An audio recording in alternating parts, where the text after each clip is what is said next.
Okay, you're right. Update po tayo sa hotdog for today, guys. Eto na naman tayo, guys, about sa hotdog. Ang daming bali-balita sa ngayon, guys, na inaabangan na yung outfit ni Patrick Bernardo at Alden Richard sa ABS-CBN Ball na magaganap. Pero sa ngayon, guys, ay sabi ng mga karamihan na it's better to give than to receive. Yan pa yung sabi ng mga karamihan dito, guys, na kung saan ay sinabi dito na si Alden Richard daw, guys, nung Hello Love Again na umpisa yung kanilang movie ay masyado silang mashowy ni Catherine Bernardo na fan. Pero in fairness, itong si Alden Richard ay talagang kinodobigay niya talaga yung pagka-showy na kay Catherine Bernardo dito, guys. Pero in fact, ito yung tapahanan dito, guys. Sa ngayon na dahil wala pa naman silang movie, kita mo naman yung pagka-private nilang dalawa. May mga time po na yung regalo ni Catherine Bernardo, yung regalo ni Kat kay Tisoy is kahit hindi sila magkasama, guys, pero yung mga regalo nila sa isa't isa, kita mo naman suot-suot naman nila ang dalawa. Pag gumalabas yung isa ay nakikitaan mo na lang sila na halimbawa nung lumabas si Alden Richard at pumunta sa mga kasama yung kanyang mga barkada, ginamit niya po yung debit na regalo ni Kat. And then, spotted yun, guys, And then, yung regalo din ni Alden Richard kay Catherine Bernardo after a day to, guys, after a day. Yung regalo naman ni Alden Richard kay Catherine Bernardo ay yun din po yung ginamit ni Kat. Nung pumunta din sila sa mall, of course, sabi nga na makaramihan sa kanila, mga fan fanatics nila, guys, na kahit hindi sila magkasama, as usual, nakikitaan sila ng puweba. Is it that true? Ang daming chika-chika dito, guys, Pero in fairness, wala pa naman tayong nakitang resibo kay Alden Sayang kasi masyadong si Alden kasi is masyadong private siya. Yun niya kasi yung pinapublic ang lahat. At ito naman si Daddy Bay ni Alden ay nakitaan naman na si Catherine Bernardo ay sobrang boto dito.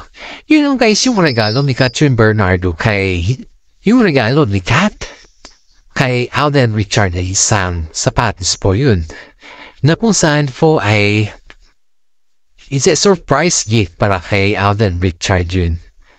Alam nyo ba na si Alden po ay niregaluhan din niya si Catherine ng shoes na Nike. Yung running shoes ba? Alam niyo yung ginagamit ni Catherine na running shoes? Tuwing nagdizagi kasi si Catherine sa si Alden, may mga shoes po silang couple shoes. Pero, in that couple shoes, guys, mahilig kasi si Catherine na mga running shoes. Every time daw, ayon dito sa ating legit na sources, every time na yung lumalabas sila sa ibang bansa, ang pinatarget daw ni Catherine ay yung mga running shoes. Kasi pag lumalabas doon sila sa ibang bansa, mas mahal pa daw yung running shoes dito sa Pilipinas compared sa ibang bansa, guys. Kaya itong si Catherine ay kapag makapita siya ng running shoes, todo talaga siya. Wala ka talagang masabi. Talagang kukuha siya, guys. Walang pahinday dyan. Talagang kukuha siya. Kaya napaisipan naman itong si Alden na to na regaluhan niya si Catherine ng running shoes. Kasi sobrang hilig niya talaga, guys. Kahit sino, pati sila Jericho, pati yung mga friends niya, ay pagdating sa mga movement na about sa Rani. Talagang number 1 si Catherine dyan, guys. Kaya sabi nga ni Alden Richards sa kanya na gustong gusto daw niya yung style ni Catherine Bernardo na mahilig sa mga shoes, running shoes na kung saan ay iyon din yung kahiligan ni Alden. Sana yan guys, sa paisipan nitong si Tisoy na po, naregaluhan si Alden ay naregaluhan si Catherine. And now, rinigaluhan niya po. At ito pa, yung pinakamasarap dito guys, ito pa. Doon sa pagregalo sa kanya, hindi naman alam ni Alden na yung regalo niya kay Catherine Bernardo ay ganun din pala yung regalo ni kay Alden guys. It's a running shoes also. Ayan, sabi naman karamihan, nag-usap-hapat mga po na couple pa rin regalo nila sa isa't isa.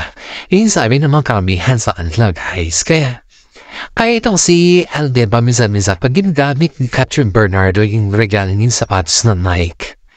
Sobra guys. Na-appreciate talaga ni Alden yung mga gawain ni Catherine. And of course ito pa yung pinakamasarap. In fairness yung mga regalo daw ni Daniel Padilla kasi kinukumpara ito naman ni Tisenit. Yung regalo ni Daniel Padilla na kay Catherine Bernardo is wala daw shoes dun guys. Ayon sa kanya. Regalo daw ni Daniel is mga bag. May mga food trip daw si Daniel eh. Noon yan nung bago daw sila is maili daw din si Daniel magregalo. Mamahaling ganon pero nagtala na sila mga flower na lang, chocolates. Yun na lang daw yung binigyan. At bihira pa daw nagregalo si Daniel kasi paano naman. In fairness hindi ko sa ating nagsagap na balita kaysa it's not a marites. May katotohanan itong proven and tested na ito. Alam nyo si Daniel Padilla, uripot siya. In fairness. Kasi pag lumalabas sila ng restaurant, siyempre normally lalaki yung magdadala sa babae, di ba? Normally yun na. Pero in fairness si Catherine ang nagdadala kay Daniel Padilla. Oo. Maniwala kay man sa hindi, sasabihin ko, that's true, guys. Dahil na si Daniel, wala siyang pera. Ang magkahawak kasi ng pera niya, is yung kanyang nanay. Kaya itong si nanay, kahit anong hiling ni Daniel, binibigay nila, pero sakto na.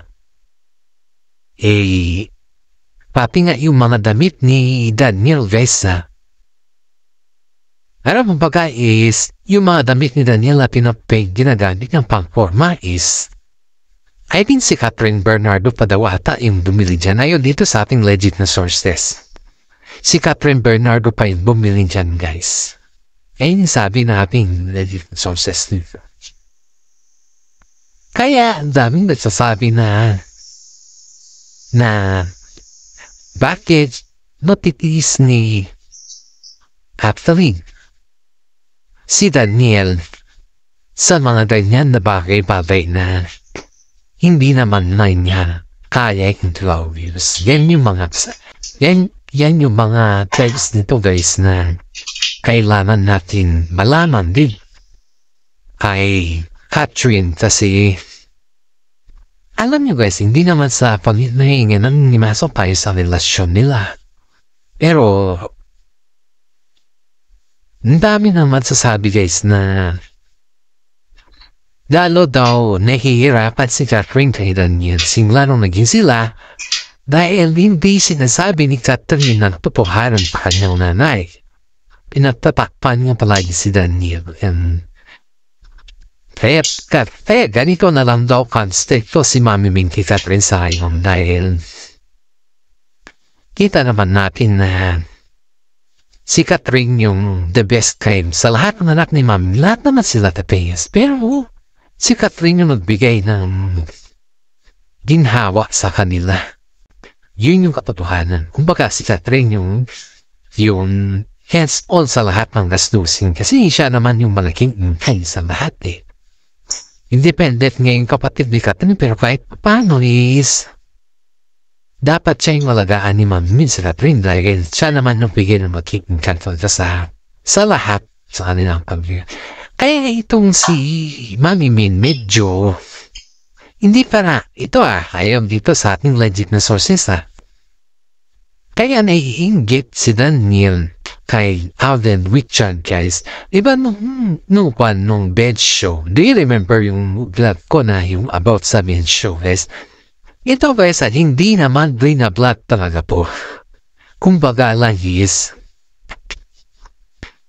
sinasabi ko lang to para sa update natin sa kanila. Kasi yung lahat naman kasi nakikita niya is mga shows lang. Hindi nyo alam kung ano yung the reality score. Kung ano na yung sa loob ng showbiz nila. Hindi ninyo alam po ano yung talagang mangyayari. Kasi ang alam nyo lang is ito yung kaganapan for today. Ito sila, nandito sila sa mga showbigan. Pero hindi reality talk guys. Hindi niyo po alam kung ano yung hidden agenda din sa loob ng cat din. Kasi ako kasi guys, legit kasi ako Ayaw mo kasi guys yung alam niyo pag nagbablat kasi kami, nagpagpag ako, di ba may mga legit na sources ka? Hindi ka naman pwede na ilantad na yan, sibo na yan. Kasi bilang isang content guys, hindi ka naman pwedeng maglantad ng iparesibo mo na yan. Kung ang mga content naman natin guys, it's too privacy at hindi pwedeng sabihin na pero only for the update purposes para sa inyo, yun ang iwan ko. Pero yung sabihin natin na yung ganyan ba na ilantad natin kung ano yung resibo natin hindi naman siguro tama yan. Diba? Kasi pag resibo naman din lahat, ang dami naka-upload dyan. Ang daming naka-upload dyan. Pag resibo lang naman ang hinahanap, sobrang dami. Pero yung about sa atin kasi hindi naman tayo pwedeng magbanggit ng mga pangalan. Kung sino yung kilala natin na nagsasabi sa atin, di ba? Because ang mga vlog natin guys is hindi lamang po sa mga shows. Fully maraming effect ng ating mga vlog. Okay, dito na tayo sa mga basers ko dyan, bahala kayo guys. Basta ako, shout out po sa mga masugid na nanonood sa akin. Shout out po sa mga fans ko na lalo na yung mga senior citizen. Alam pong mahal na mahal ninyo ang ating vlog dahil dito po kayo. Dito po kayo talaga matikinig kasi ang mga vlog natin guys is interesting talaga. Ito na guys itong si Daniel based dito itong si Daniel kaya niya hinahunting si Alden Richard kasi number 1 ay di pa napapabalita naman dun sa Hong Kong na tuwing lumalabas yung mga kaibigan ni Catherine Bernardo at saka si Alden Richard dun paglalong-lalo na sa restaurant ay nagunahan yung dalawang mabayad ng bill, diba? Di rin ang first one guys, kung hindi niyo po naalala yan, but I just vlogged that one before pa. Yan yung nagunahan sila na dalawa kung sino yung mabayad ng bill sila, Alden at Catherine. Paminsan-minsan pa nga daw guys inuunahan na. Ito inuunahan na ni Alden si Catherine na pumunta ng bayad kunin talaga yung at sabi na lang daw may Alden na paid na. Kaya yung mga kasama nila dun sa movie no na may love vista na sabi na slow love again. Ay nagustuhan si Alden Richard kasi hindi siya kagaya ni Daniel na medyo may kumbaga guys is sa samahan okay daw si Daniel pero pagdating sa labasan na mga pera kailangan maglabas. Hindi siya yung tao na siya lang yung naglalabas ikaw kumakain lang wala daw sometimes lang daw yan. Pero hindi palagi, hindi kagaya ni Alden Richard. At saka si Daniel Padilla pa guys, is pinipili lang niya kung sino yung kinilig ka rin niya. Hindi lahat ng mga kasama niya ay ganon siya katindi mag-real. Hindi guys, walang ganon. Kaya ito, ang daming comparison, ang daming differences. Kaya ang sabi kay Catherine na ang layo ni Alden Richard kay Daniel Padilla. At iyan po ay napatunayan din ni Mami Min, guys. Mismo si Mami Min din mo nagsabi na hindi niya daw din alam na ganun pala yung sistema ni Daniel Padilla sa kanila ni Catherine Bernardo. Wala daw alam si Mami Min na ganun.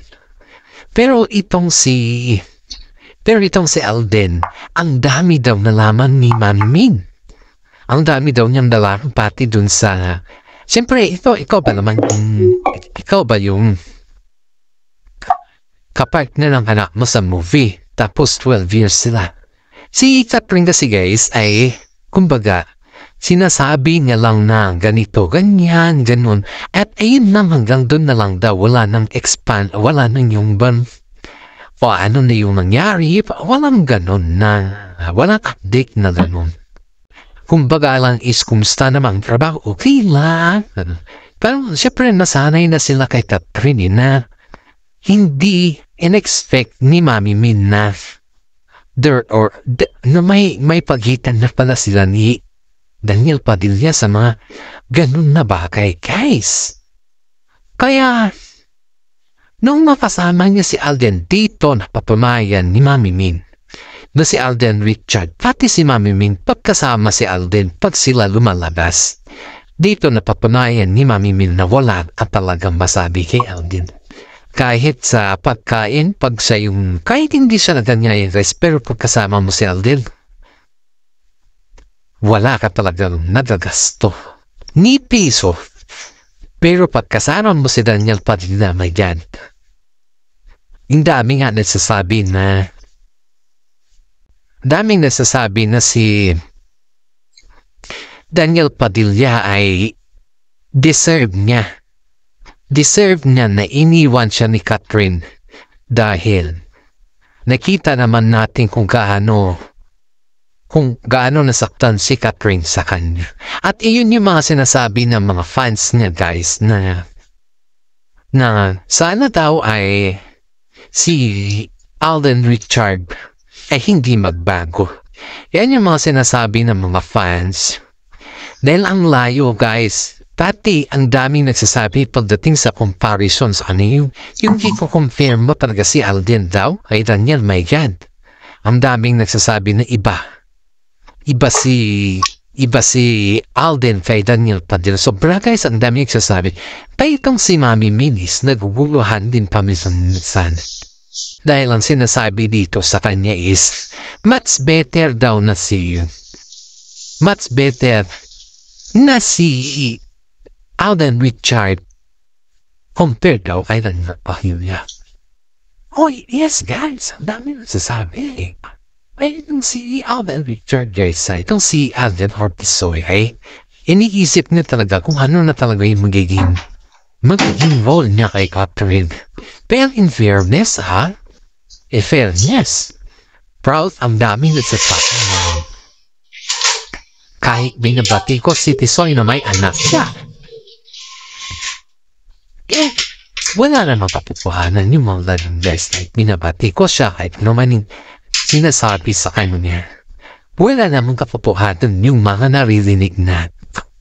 Kaya sabi nga ni Mami Manis, hayaan mo sila. Ipakita mo sa kanila na kaya mo. Yung sabi sa akin. And then mga surprise ito pa. Yung pag may mga regalo kasi na binibigay ni Alden Richard kay Catherine is parang itong si Daniel Padilla. Parang iniipalad niya si Alden kung magawa ng sarili niyang kwento. Yun, dito kasi nahihinis yung pamilya ni Juan Jesne, pamilya ni Catherine kay Daniel Padilla. Instead sana na yung bang manahimik dahil Siyempre kita mo naman yung kalabuan na nila guys. Hindi ka naman, siguro pati ako hindi naman tayo manhid, diba? Hindi naman tayo manhid sa nakikita natin. Hindi naman tayo yung tao na wala lang, ano? Pero nakita naman natin yung katotohanan na askin na si Daniel Padilla ay lugmok na. Kumbaga, kung 10 parison lang, hindi na. Natatago na nga daw yan guys. Hindi ka sa ating legit na sources gaya nung guys, kaya nung may mga dun sa asat guys Diba, nandun rin si Catherine Bernardo, nandun din si Daniel Padilla, ganon. Talagang hindi daw sila pinag-unite. Walang kumbaga, yung nakikita natin noon na yung nandun si Daniel o ganito, noon yun. Sorry guys, noon yun. Pero sa ngayon daw guys, wala nang ganun. Ayaw daw ni Mami Min na makikita na hindi naman sa pinagbabawalan guys kasi ang panik kasi nasabihin natin na si Mami Min ay pinagbabawalan si Catherine sa gusto niya, hindi naman nun. Pero in fairness ayaw lang talaga ni Mami Min na bumalik si Daniel Padilla, si Catherine Bernardo sa mga ganun na acting. Kaya ito, pinoprotektahan niya si Catherine Bernardo sa lahat ng mga nasagupa niya gaya kay Daniel Padilla, diba? Pinoprotektahan niya talaga guys kasi bilang isang nanay naman. Aba, kahit naman siguro sino, kung anak mo ay ginaganyan, kahit naman siguro sino guys, mapananay man, tatay man yan, kailangan protektahan yung anak mo yan Ganon si Mami Min. Kaya nakita naman natin kung gaano niya protektahan si Catherine sa lahat ng mga bashers, diba? Kaya si Alden Richard JC is very proud kay Mami Min dahil kahit paano ay nakita niya yung support ng mismo nanay ni Catherine sa kanya. Kahit anong mangyari, nandyan pa rin yung nanay ni Catherine. Nandyan pa rin si Mami Min para sa kanya. At ito pa, nagkaroon ng konting celebration sa bahay ni Alden Richard. At yun ay yung celebration na parang may pinaplano guys Pero ang plano na yan guys is malalaman natin sa next na vlog natin. Hindi ko muna i-update for today kasi hindi pa naman natin na-confirm kung ano yung usapan nila. At ito naman guys, shout out po sa mga fans natin dyan, mag-fantanatics natin dyan. Sana naman, paki-like and share ng ating YouTube channel guys. Isang malaking tulong na po yan para sa atin. Alam kong may inip na kayo guys kaya huwag tayong mawalan na pag-asa kasi kayo lang naman dyan ang ating fans for today. Maraming salamat at God bless po sa ating lahat.